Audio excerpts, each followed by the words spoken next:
welcome on Watches TV, and today we have a very special video because we're celebrating the 20th anniversary of HAUTLENCE with two people that are quite important into this endeavor. So first of all, Samuel, you're today's general manager of HAUTLENCE, and we'll get back to this in a second. Guillaume, you're one of the co-founders of HAUTLENCE, 20 years ago, and we'll get back also a little bit on this history.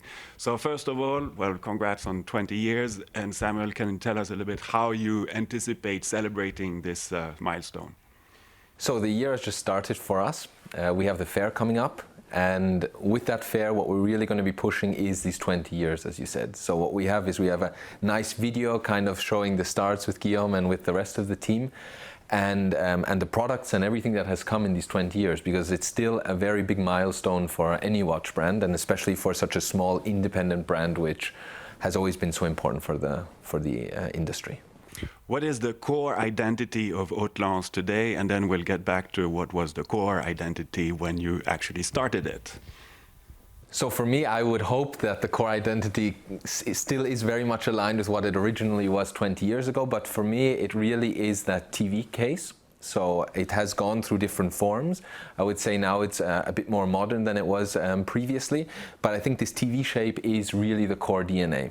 And along with that, what's important for us is a different approach to time telling, and always with motion. So how can we make something show time differently? And then finally, three-dimensionality. So also often with time telling, how do we do this in a three-dimensional aspect? Excellent. Guillaume, we've known each other for quite some years, actually even before HAUTLENCE. Can you tell us a little bit more what is your background? Because, I mean, people don't necessarily know that you're an actual industrial designer. Yeah, so thank you. Thank you for having us together. I think that's a great opportunity for us to also match the vision and the ideas, and really happy to be there and appreciate the invitation. So yes, I'm a product designer by formation. I started my career in 1995. It was still at Geffrey at this time. I was a CAD, computer-aided designer engineer, where I worked on different software. At this time, it was more a question of software than making a watch. I was absolutely not made to do watches. I was more from the automotive industry and from my birth region, Lyon.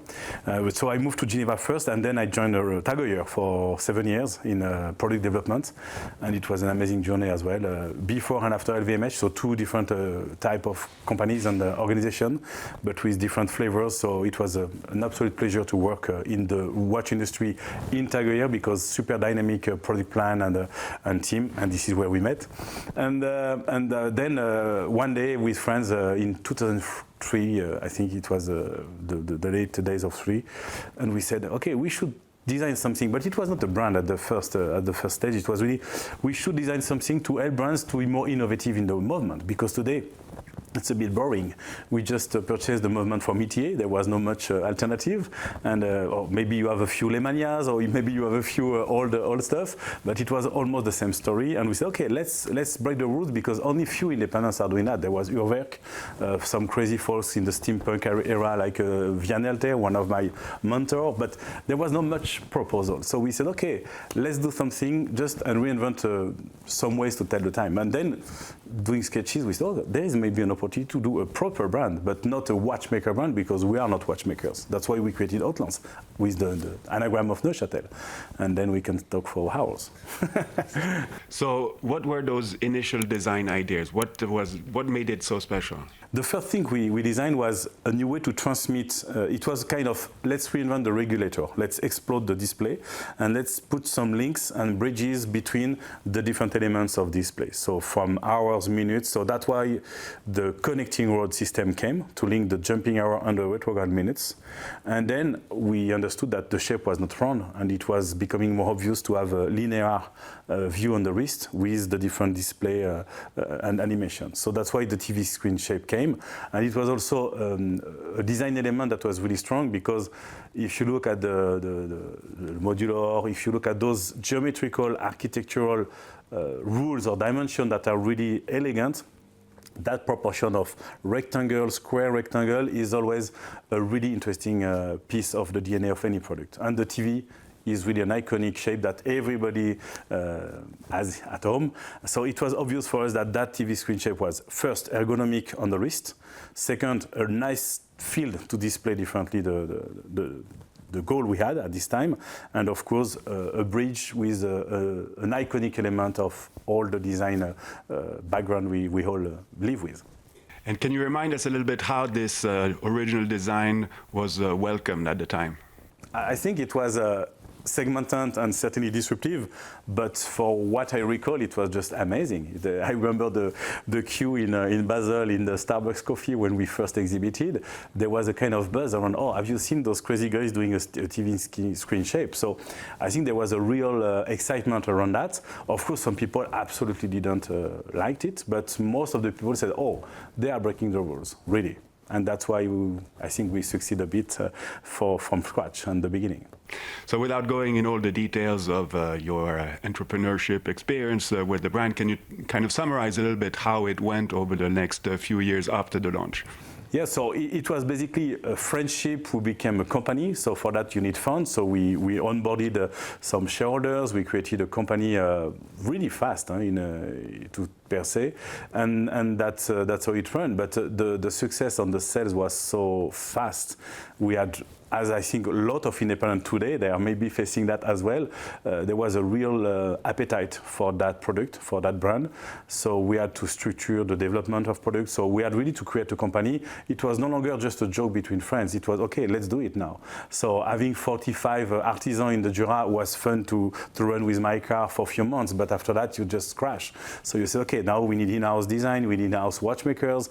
We even went to in-house manufacturing with the CNC. So I think we wanted to have just enough verticalization, but not too much, because again, the concept was also to rely on the best artisan, and I think we can definitely continue to work on such a brand like that. And you pursued on developing also original product. Remember with the HL2, that was also quite a timepiece, quite a talk piece, if I can say so. Tell us a little bit about that one. Yeah, so to the first generation of product playing in the 2-dimension, and this is, if we come back to the bridge of today, course. That's definitely why I am really happy to see Samuel taking those design elements and playing around. So we had the 2-dimension, so regulators, exploded view. So we did that first with layers. Then we wanted to play with the regulation of the movement and not just doing a tourbillon. So we said, okay, let's link the display to the watch. That was the big idea. Of course, to do that, you need to play on the full movement. So we redesigned the movement where the chain was linked to the axis of the regulation system. So every hour you have a new position on the watch. So that was the HL2. And for that, I did the first design in 3D because it was such a huge movement. I just put a little case around that, but it was really, it was an engineer case, not a designer case in a way.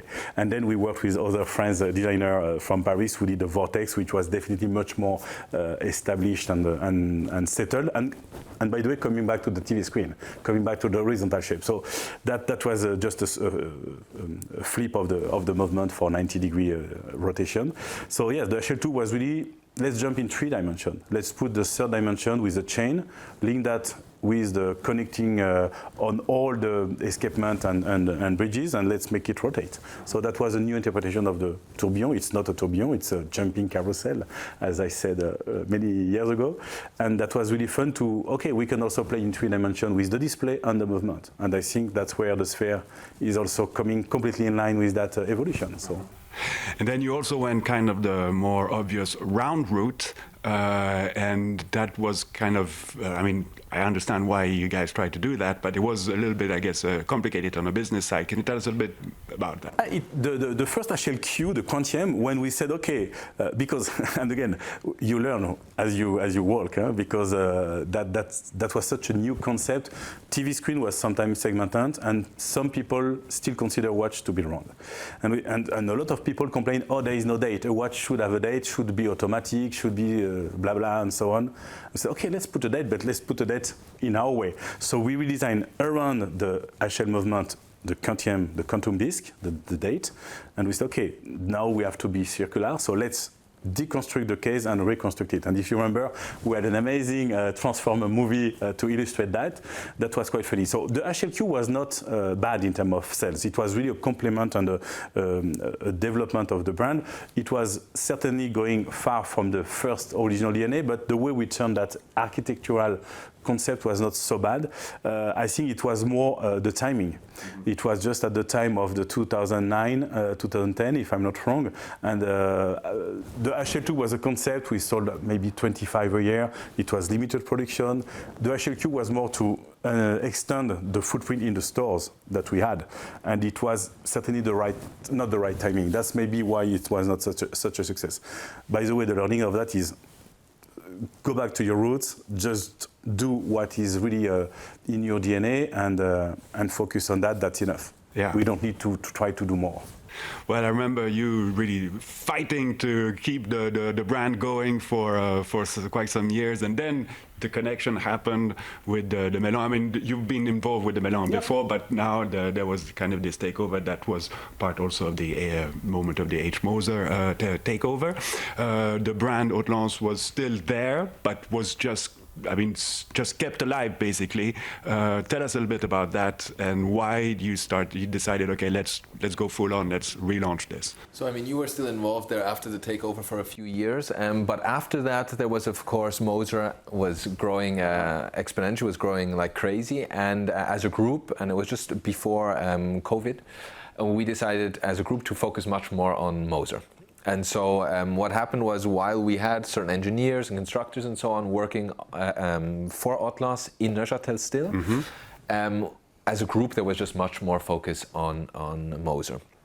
And then in 2021, Edouard approached me, as I was working at Moser already, he approached me and asked if I would be interested in trying to relaunch the brand, if that would be an interesting project to work on, and that's where this whole thing came back to be. And so while HAUTLENCE was quieter and we didn't hear anything or not too much between, I would say, 2018-19 to 2021, the brand was always still existing. It's not that it went out of business or that No, it you stopped. were there at Baselworld. Exactly. Yeah. So it was just much quieter, it was much low-key. There were many developments that you began with, such as the Sphere, which we continued to work on and which then brought us up to where we are today. All right, so where are we today? So, 20 years. We're 20 years old, exactly. And so what we really wanted to do is we wanted to modernize this, to kind of take a new, fresh approach. And since we were quieter, as I mentioned, the idea was to kind of to relaunch it and to give it this new breath of life. But excuse me to interrupt, but at the same time, when you indeed relaunched, you could already feel that there was still a lot of sympathy around the brand. So that's something, I mean, I've worked with a few brands as well, and what we realize is often when you try to relaunch a brand, when you restart or even a product line, something from the past, people kind of see it as something commercial. You just want to restart something to be able to sell a few pieces. But this is not something that we felt at HAUTLENCE. I think we really restarted or relaunched it at the perfect moment where people remembered it and they were longing for something. And they had this really good memory of all of the work you had done the 17 years before. And so we were really able to profit from that. We had this sympathy from the past, as you mentioned, but also whether it was customers that had purchased our pieces, to the press, to suppliers, everybody was really excited to see that the brand is still alive. And so yeah, it was really nice to have this momentum that gives you a lot of additional energy to continue working on it. All right, we have a few pieces in front of us. Can you maybe draw a few parallels between indeed these original features of HAUTLENCE and what you guys are doing now? Yeah, so the first piece that we relaunched the brand with the Linear. So this is the second version which we launched last year. But the first version had the same case. It was in steel without the PVD coating. But here I would say we have again many of these cues that we started talking about before, such as the TV shape. We see much more modern. I see that you have the original HL next to it. So we can see with the integrated strap, it is a bit more modern. It's a bit more what we see today. Size is also a bit bigger, but the nice thing is it wraps really well around the wrist. So, and along with that, it's really how can we show the time differently. So going back to the TV, not only the shape, we also have this lovely hours display on the left side. And so this reminds us of those big buttons of the big TVs of the 70s. And that's where this inspiration came from. And we have, as we said, this motion is extremely important. So what we have is we have a jumping and retrograde hours, which is in line very much with the DNA. And so, of course, the beautiful 12:1. And what I always loved on the HAUTLENCE pieces historically and now is that it's not only that you see something happening, you can hear it, you can feel it, and it's really something that you are very in touch with. It's that mechanical inkling, like that mechanical connection, like with a car or with all of these kinds of toys that we like. And that's a good parallel, because when you mention the car industry, if you look at an Audi or a Volkswagen from 20 years ago now, you will see the same DNA, you will see the same flavors, but you will see the modernity that is required. So I think the good parallel, okay, there is a black and a white gold, so material-wise as well. It was obvious to do that in gold at this time. It's completely obvious to do that in titanium or steel today. But the integration, the shape, keeping the DNA of the TV screen, but bringing the integrated rubber strap, no lugs. So that's completely in line with the codes of today. So in terms of bridge between the architectural choices from 20 years ago and today, you can also see the bridge on the past. So that's for me a really good move, and specifically on the steel version, because you can see also the integration of the layers. So I think that's a really great job to keep. That could be, I think, a case study for architectural design or design studies, because keeping the DNA from the past, the layers, the display, and bringing that to the new modern approach is definitely completely, I would say, consistent. So before talking about the two other pieces, where we'll obviously talk about some of the parallels, for this 20th anniversary, there's going to be a tribute piece that you guys are coming out. Exactly. Tell us a little bit about that. So what we have is, we can see these cases here. We see there is a bit sportier, as we mentioned. They're slightly larger. And so as we see a bit in line with trends and so on, everybody's looking for something slightly smaller. And so what we have is we have a new case, a smaller case, in a new material. So in this case, these newer ones since 2021 were out of steel. The new one will be titanium. And so what we're doing is we're really positioning or creating two very distinct collections. Continually, it's always been important for us to stay with the TV shape, so that's something we will continue. But you'll see that with this piece, we are really meshing the past and the present, or if I would say even the future of the brand together. And it's really a piece that will be something special. It will be special for people who don't know the brand, people like you who know the brand since the very beginning, and at the same time limited to a very small quantity. So the 20 years will be limited to 20 pieces. Right. But with a lot of, parallels and design cues from the original model. So it's really a piece that's a tribute, as you mentioned. It's something that will be a one-shot for the 20th anniversary, and there won't be a second rendition. That's it. And this will be really the link between the first 20 and the next 20. Excellent. So let's move on to some other pieces, and let's first talk about the sphere. The Tell us about it. I think that really brings that really shows what HAUTLENCE is. So what we have is here, as Guillaume mentioned, we had the HL2 and the Vortex with the chain, which we had this three-dimensional push. But here what we have is three-dimensionality, or showing time in a completely different way.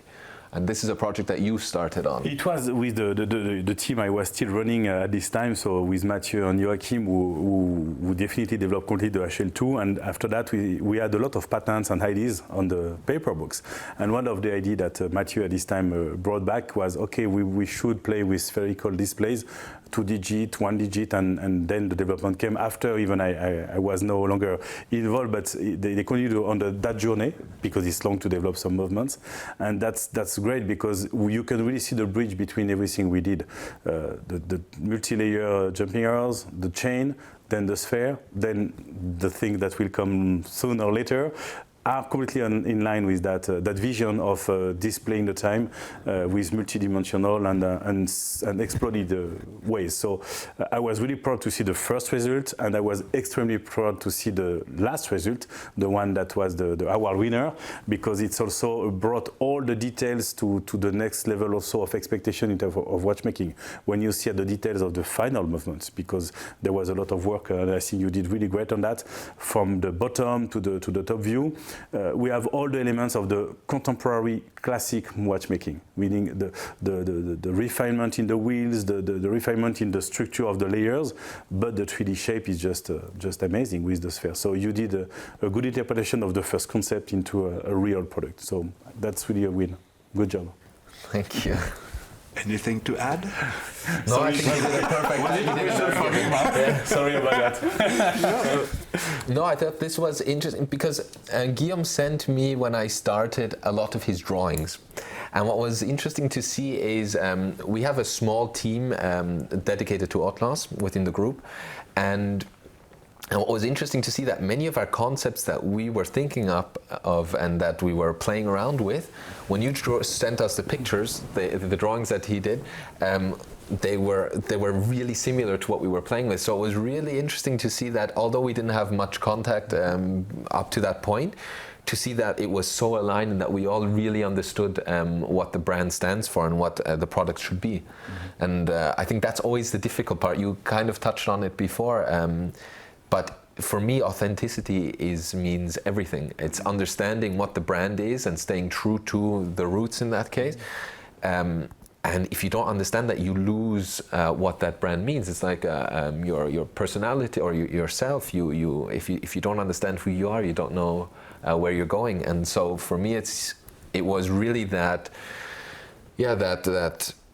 additional. It was just nice to see that we were very much aligned to what the brand means. Excellent. So let's talk about the kind of the final piece. I mean, there are many other pieces, but one that is interesting because it will obviously, there's going to be a few souvenirs there with the black badger, with the kind of a labyrinth maze type of feature.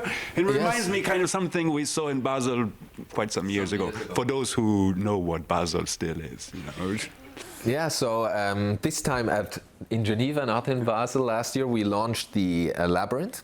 Or not the Labyrinth, my mistake, that was the one that you launched. We launched the Vagabond by Black Badger. So this was a collaboration with an artist. So all of these orange and white elements that we see are luminous. And so it's really quite imposing. It's almost a millimeter in height.